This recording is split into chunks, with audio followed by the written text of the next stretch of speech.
คราวนี้พุทธเจ้าก็เสด็จไปที่อรุเวลากัสสปะอรุเวลากัสสปะซึ่งอรุเวลากัสสปะเนี่ยมีอรุเวลากัสสปะเนี่ยมีบริวารอยู่500 คนมีน้องชายเนี่ยนัตถีกัสสปะขยากัสสปะนัตถีกัสสปะขยากัสสปะเนี่ยมีบริวาร300นัตถีกัสสปะนี่มีบริวาร200รวมแล้วเป็นทั้งหมด 1,000 กับ 3 รูป 1,000 กับ 3 รูปรวมทั้ง3กัสสปะแล้วคราวนี้พุทธเจ้าเสด็จไปหาทั้ง3รูปท่านเสด็จคือเป็นภูเขาเนาะอรุเวลากัสสปะอยู่ข้างบนเนาะขยากัสสปะอยู่ตรงกลางนัตถีกัสสปะอยู่ข้างล่างแล้วมีแม่น้ำจากข้างบนลงมาข้างล่างเนาะพุทธเจ้าเนี่ยเสด็จขึ้นไปหาอรุเวลากัสสปะข้างบนพอไปถึงปุ๊บเนี่ยก็บอกว่าขอมาพักที่นี่อรุเวลากัสสปะก็บอกว่าโอ้ยช่วงนี้เข้าพรรษาคนเยอะเต็มไปหมดเลยกุฏิไม่ว่างมีโรงไฟนั้นนะว่างแต่ข้างในมีพญานาคนะท่านจะเข้าไปพักเหรอมีพญานาคอยู่ด้านในนะพระพุทธเจ้าก็ไม่เป็นไรเราเข้าไปพักได้ก็ตามใจเข้าไปเสร็จปุ๊บอะไรนะเขาออกพอตอนคืนก็ได้ยินเสียงดังโคมคามอรุเวลากัสสปะก็นอนฟังสมณะไม่รอดตายแน่ตายแน่ตายพอตอนเช้ามาถึงปุ๊บพุทธเจ้าเดินออกมาโอ้ท่านแล้วพญานาคที่อยู่ข้างในอยู่ในบาทเราเนี่ยคือพญานาคมันก็ขดตัวอยู่ในบาทเนี่ยนะว่าสู้ฤทธิ์พุทธเจ้าไม่ได้เนาะอรุเวลากัสสปะก็คิดในใจสมณะคนเนี้ยฤทธิ์เช่งแรงจริงแต่ยังไงก็สู้เราไม่ได้หรอกเพราะเราเป็นพระอรหันต์ในโลกเสร็จปุ๊บแล้วก็เวลาฉันก็ไม่ได้เป็นนิมนต์พุทธเจ้าเหาะไปที่อุตุรุทวีปไปบิณฑบาตผลสมอมาพอกลับมาถึงปุ๊บรู้เวลาท่านฉันข้าวเรียงเนี่ยไม่ได้เรียกท่านเลยไม่เป็นไรเราไปบิณฑบาตได้ผลสมอมาแล้วที่อุตุรุทวีปนะมันเหาะไปนะรู้เวลากัสสปะเขามองสมณะนี่คนนี้คิดในใจสมณะคนนี้ฤทธิ์แรงจริงเลยเนาะแต่ยังไงก็สู้เราไม่ได้หรอกเราเป็นพระอรหันต์ในโลกนะพอเสร็จปุ๊บแล้วพุทธเจ้าก็ถึงเวลาจะซักผ้าสบงเนาะผ้าสบงจะซักเนาะพระอินทร์เนี่ยได้ส่งพระวิษณุกรรมมาซักที่แท่นซักสบงให้พุทธเจ้ารู้เวลากัสสปะก็เห็นอีกสมณะคนนี้เทวดายังลงมารับใช้แสดงฤทธิ์ถ้าจะแรงหน้าดูนะแต่ก็ยังสู้เราไม่ได้เราเป็นพระอรหันต์ในโลกอย่างนี้นะ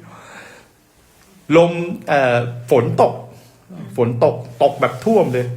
รู้เวลากัสสปะมันท่วมน้ำท่วมไงรู้เวลากัสสปะก็พายเรือไปคิดว่าในใจสมณะคนนี้ตายแล้วเข้าไปถึงปุ๊บน้ำที่กำลังท่วมเนี่ยมันแหวกออกจากกันเหมือนกับโมเสสทำนะแหวกออกจากกันเดินจงกรมอยู่นั่นแหละคิดในใจสมณะคนนี้ฤทธิ์แรงแต่ยังไงก็สู้เราไม่ได้หรอกเราเป็นพระอรหันต์ในโลกเนี่ยพอเสร็จปุ๊บแล้วลมหนาวฝนมันหยุดเนาะลมมันก็พัดหนาวไฟไม่ติดรู้เวลากัสสปะก็บอกมันสมณะคนนั้นสิให้ลูกศิษย์ไปบอกพุทธเจ้าบอกเธอจงติดไฟเธอไฟก็ติดขึ้นมาเองเลยแกก็คิดในใจสมณะคนนี้ฤทธิ์แรงจริงเลยนะแต่ยิงสู้เราไม่ได้หรอกเราเป็นพระอรหันต์ในโลกพุทธเจ้าก็ตัดไปเลยโมฆะบุรุษสมัยคำว่าโมฆะบุรุษนี่มันแรงนะด่าแรงโมฆะบุรุษเราแสดงฤทธิ์ไปหลายรอบแล้วคือไอ้ที่ตัวเองคิดน่ะพุทธเจ้ากับรู้เรื่องหมดเลยก็ตกใจพอตกใจก็เลยยอมเป็นลูกศิษย์ก็ทิ้งพวกน้ำเต้าพวกอะไรเนี่ยลงในแม่น้ำชดาชเดอลงมันก็ไหลไปถึงขยากัสสปะเห็นเข้าก็นึกว่าพี่ชายเกิดเรื่องรีบไปช่วยไปเจอว่าพี่ชายออกบวชก็ขอออกบวชตามโยนน้ำเต้าทิ้งลงไปถึงนาทีกัสสปะเห็นเข้าก็นึกว่าพี่ชายไม่พูดเกิดเรื่องวิ่งขึ้นไปดูอีกพี่ชายออกบวชก็ออกบวชตามพอเสร็จปุ๊บพุทธเจ้าจึงตัดอธิตปริยายสูตรด้วยของร้อนเพราะว่าพวกนี้บูชาไฟเชื่อว่าไฟนั้นเผาผลาญได้ทุกอย่างอธิตตปริยายสูตรกล่าวถึงเรื่องไฟนั้นไม่ได้ร้อนหรอกไอ้ที่ร้อนคือกิเลสเราต่างหากแหละที่ร้อน พูดเนี่ยนะไอ้ร้อนไอ้ไฟที่เราบูชากันอยู่เนี่ยมันร้อนสู้กิเลสเธอไม่ได้หรอกก็คือโลภะโทสะโมหะเนี่ยนะไอ้3ตัวเนี่ยมันร้อนกว่าร้อนกว่านะพอตัดพระธรรมเทศนาชุดนี้จบปุ๊บก็ทำให้อรุเวลากัสสปะนาทีกัสสปะและขยากัสสปะทั้ง3คนแล้วก็บริวารอีก1,000 รูปเนี่ยบรรลุเป็นพระอรหันต์หมดเลยเสร็จปุ๊บแล้วก็เสด็จเข้าสู่เมืองมคธไปหาพระเจ้าพิมพิสารเพราะว่าเคยรับปากเอาไว้ก็เดินทางก็ไปหาก็ไปถึงสวนตาลหนุ่มเราเจอเป็นสวนตาลหนุ่มที่เป็นที่เดียวที่เจอกับพระเจ้าพิมพิสารเนี่ยมันเคยออกข้อสอบข้อหนึ่งที่เจอกับผู้เทศเองพระเจ้าสวนตาลหนุ่มไปเจอกันที่นั่นพอไปเจอกันที่นั่นเสร็จปุ๊บก็ได้ยินข่าวแล้วเพราะพระพุทธเจ้าเสด็จมากับภิกษุถึง 1,003 รูปนั่นก็ต้องอลังการงานสร้างนะก็เดินทางเข้าไปพระเจ้าพิมพิสารเนี่ยได้ยินข่าวก็เลยไปหาพระพุทธเจ้าพร้อมกับประชากรที่เสด็จไปด้วยเนี่ยมีอยู่5 นักขู่นักขู่หนึ่งเนี่ยเขาว่าประมาณ 100,000นักขู่1 นี่ 100,000น่าจะนะถ้าอาตมาจะไม่เป็นหน่วยนับของนับสมัยก่อนยังพันหมื่นแสนเนี่ยประมาณ 100,000นะถ้าจำไม่ผิดนะ100,000 5 นักขู่ก็500,000เข้าไปที่นั่นเยอะเลยแหละคราวนี้พอไปถึงที่นั่นปุ๊บแล้วเนี่ยพระเจ้าพิมพิสารก็นั่งประทับเนาะบางคนก็เดินเข้าไปหาแล้วก็พูดชื่อโคตรชื่อเง่าตัวเองแล้วก็นั่งลงบางคนก็นั่งคุยกันบางคนก็อันนี้บางคนคือไม่ได้ให้ความเคารพพุทธเจ้าเลยเพราะว่าคนสมัยก่อนน่ะเห็นสมณะหัวโล้นน่ะพวกเนี่ยเป็นคนเขาจะนับถือเขาไม่นับถือเขาหาว่าเป็นคนไม่ดีคนชั้นต่ำก็เลยแสดงอาการเย่อหยิ่งใส่พุทธเจ้าพุทธเจ้าก็หันไปทางอรุเวลากัสสปะบอกว่าเมื่อก่อนเนี่ยเธอปฏิบัติทำอย่างไรและตอนนี้ใครเป็นศาสดาของเธอนัดอรุเวลากัสสปะก็คุกเข่าขึ้นมาเมื่อก่อนเราหลงผิดปัจจุบันเนี่ยเรามีพระพุทธเจ้าก็ทำเมื่อก่อนคนพวกนี้นับถืออรุเวลากัสสปะใช่พวกเนี้ย5 นักขู่เนี่ยนับถืออรุเวลากัสสปะใหญ่นะเป็นที่ใหญ่พอเห็นอรุเวลากัสสปะกราบพุทธเจ้าปุ๊บทุกคนก็บอกเฮ้ยก็เหมือนกับเราอ่ะเห็นอาจารย์ตัวเองไปกราบเขาอ่ะใช่ไหมเราก็ต้องคิดว่าคนที่เขากำลังอาจารย์เรากราบต้องมีคุณสมบัติดีแน่เลยเนี่ยก็เลยทุกคนก็เลยเงียบแล้วก็นั่งฟังพุทธเจ้าส่งตัดพระธรรมเทศนาเมื่อพุทธเจ้าตัดเขาเรียกว่าอนุปปิกถากับอริยสัจสี่จบนะครับก็ทำให้พิเศษรู้สึกว่าจะ4 นักขู่บรรลุเป็นพระอริยบุคคลต่ำสุดพระโสดาต่ำสุดเนี่ยพระโสดาบันสูงสุดอนาคามีอีก1 นักขู่รับไตรสรณคมทั้ง3ไอ้ที่เรารับเนี่ยพุทธังสรณังคัจฉามิเนี่ยเสร็จปุ๊บแล้วพุทธเจ้าก็เลยนิมนต์พุทธเจ้าไปฉันเขาเรียกว่าฉันภัตตาหารแล้วก็พูดถึงความปรารถนาตัวเองว่าได้เป็นกษัตริย์ได้อยู่ใกล้กับพระพุทธเจ้าได้ฟังธรรมจากพระพุทธเจ้าเนี่ยนะความปรารถนาของเขาเนี่ยได้ครบแล้วเนี่ยเสร็จปุ๊บแล้วหลังจากนั้นก็ทำบุญถวายพุทธเจ้านะถวายพระไตรกับพระภิกษุ 1,003 รูปนั่นแหละแล้วก็พุทธเจ้าด้วยเนาะแล้วก็ได้ถวายวัดแรกในพุทธศาสนาก็คือวัดป่าพระเวรุวันคือสวนป่าไผ่ใช่เวรุวันนี่แปลว่าสวนป่าเป็นวัดแรกใช่ไหมคะเป็นวัดแรกเดี๋ยวคงจะถึงเดี๋ยวเอาถึงประวัติของพระเจ้าพิมพิสารแล้วกันนะคราวหน้าก็มาฟังนางวิสาขากับอนาถบิณฑิกาเศรษฐีแล้วกันเห็นนั้นสนุกคราวนี้พอถวายเสร็จปุ๊บแล้วเนี่ยมันเกิดเรื่องขึ้นมาคือตอนกลางคืนเนี่ยมันได้ยินเสียงหวีดร้องดังมากหวีดร้องหวยหวนเหลือเกินจนในที่สุดแล้วพระเจ้าพิมพิสารก็ถามโหนถามพวกข้าราชบริพารไอ้โหนก็บอกอ๋อนี่จะเกิดเพศภัยกับพระราชบัลลังก์จะต้องทำการบูชายันเอาวัวมาฆ่าควายมาฆ่าอะไรพวกเนี้ยเนี่ยนะบูชายันเนี่ยนะ พระเจ้าพิมพิสารไม่เชื่อเพราะแกเป็นบรรลุเป็นพระโสดาบันแล้ว แกก็เลยไปถามพระพุทธเจ้าพระพุทธเจ้าก็บอกว่าอ๋อมันเป็นเสียงหวีดร้องของญาติพระองค์นั่นแหละ เป็นเปรต ท่านก็เลยขอให้พระพุทธเจ้าเล่าให้ฟังก็บอกว่าในสมัยพระปทุมมุตระพุทธเจ้าปทุมมุตระแปลว่าดอกบัวพระพุทธเจ้าพระองค์นี้มีเอกลักษณ์ก็คือกลิ่นปากดังดอกบัวชื่อว่าปทุมมุตระพุทธเจ้าพระองค์เนี่ยได้เดินทางไปหาบิดาตนเองพระราชบิดาพร้อมกับภิกษุ100,000 ลูกซึ่งล้วนแล้วแต่เป็นพระอรหันต์หมดเลยพระบิดาตัวเองเนี่ยเขาเรียกว่างกบุญมากคือกักขังพระพุทธเจ้าพระปทุมมุตระพุทธเจ้าพร้อมกับภิกษุ100,000 ลูกไม่ได้กักขังนะแต่จะเป็นคนถวายพระตาหารคนเดียวฉันจะถวายคนเดียวครั้นี้เนี่ยมันมีราชบุรุษอยู่3 คนเรียกว่าลูกเขยไม่ใช่ลูกเขยลูกตัวเองนั่นแหละนะคิดในใจว่าพระพุทธเจ้าเกิดมาเนี่ยเพื่อสงเคราะห์มนุษย์สงเคราะห์มนุษย์ไม่ใช่สงเคราะห์คนคนเดียวก็เลยวางแผนกัน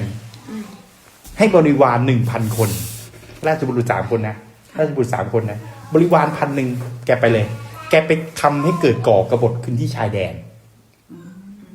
ก็ทำให้เกิดกบฏขึ้นมานะพอเกิดกบฏขึ้นมาปุ๊บเนี่ยนะ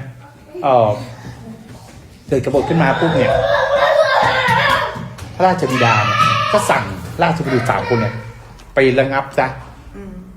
แล้วเราจะให้ทุกอย่างแกขออะไรที่ให้ก็ไประงับคนตัวเองปลูกปั่นเนาะมันก็ได้อยู่แล้วล่ะก็กลับมาปุ๊บเรียบร้อยแล้วจะขออะไรล่ะขอ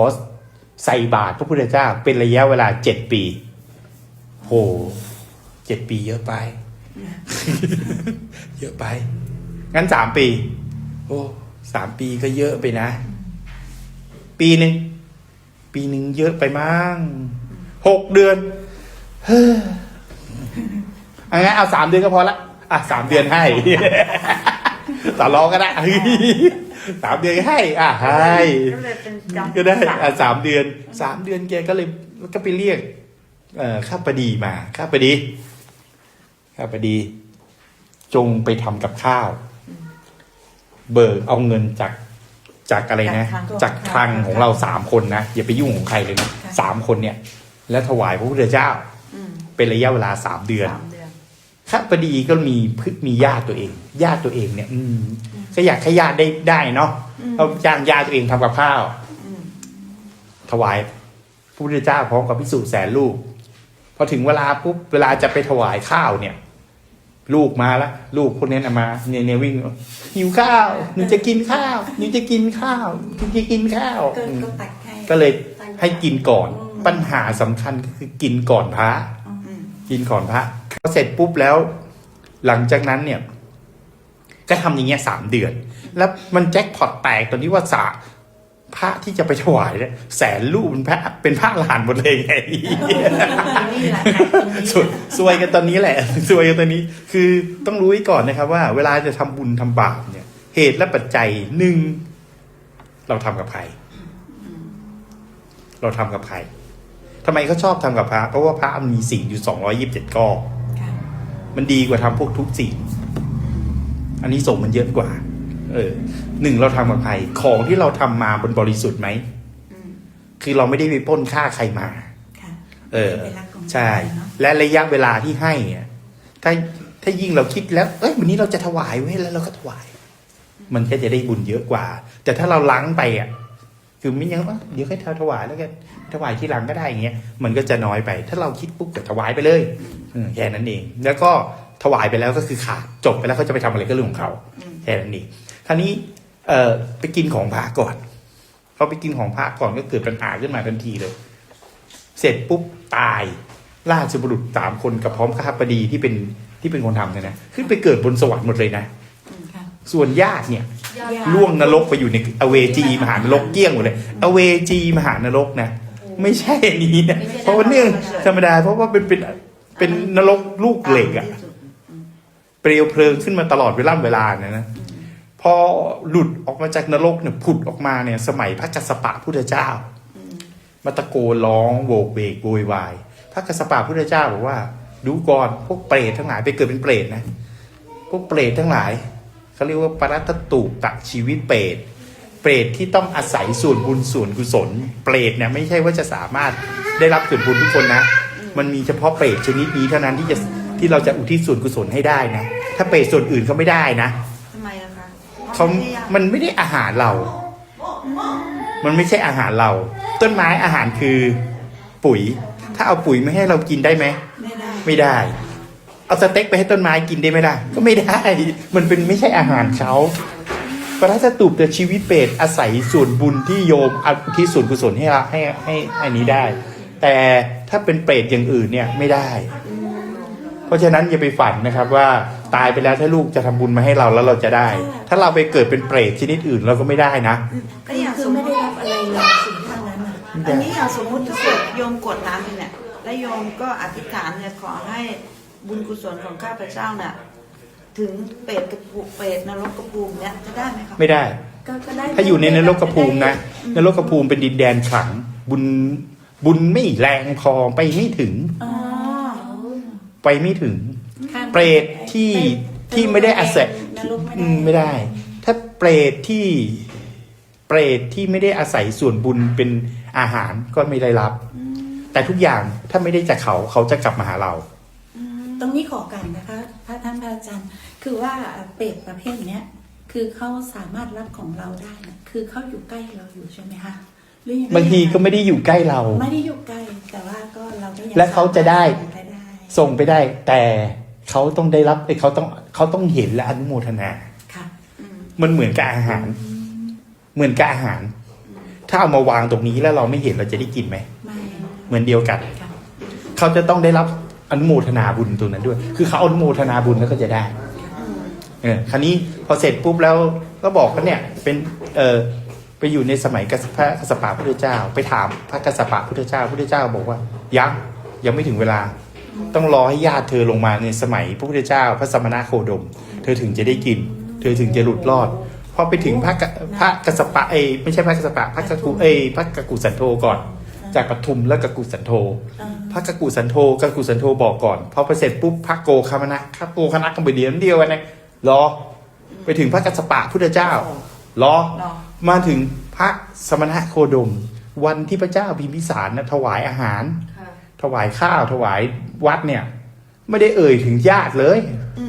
เพราะว่าญาติของตนเองก็คือพระเจ้าพิมพิสารลงมาเกิด ค่ะ ไม่ได้พูดถึงเลย ก็เลยไม่ได้ ก็เลยมันแหกปากโวยวายพระเจ้าพิมพิสารก็เลยต้องนิมนต์พระพุทธเจ้าเพราะกับพิสูจน์อีก1,000 กว่ารูปนั่นแหละนะมาฉันพระตาหารและอุทิศส่วนกุศลไปให้เขา ต้องทำใหม่ จัดอีกร พ อ อบ อุทิศเสร็จไปปุ๊บตอนกลางคืนมาเลย เป็นเทวดาเลย จ้ะ ผุดผ่องเป็นยองเป็นใยสวยงาม มีเครื่องนุ่งห่มอะไร เครื่องนุ่นห่มไม่ได้ห่มเพราะว่ามีแต่ข้าวไปถวายไม่ได้อาหารไม่ได้ถวายจีวรล่ะเปลือยไปเลยดีแล้วสบายแล้ว สบายก็เอาใหม่ไง สบาย ทำบุญใหม่ สบายแล้ว แต่ว่าไม่มีผ้าใส่ถวายจีวรไปหน่อยเถอะ ก็ไปถวายจีวรอีกรอบแล้วก็ได้ก็เป็นเครื่องทรงเทวดามาเลย แล้วก็ลาพระเจ้าพิมพิสารขึ้นไปอยู่บนสวรรค์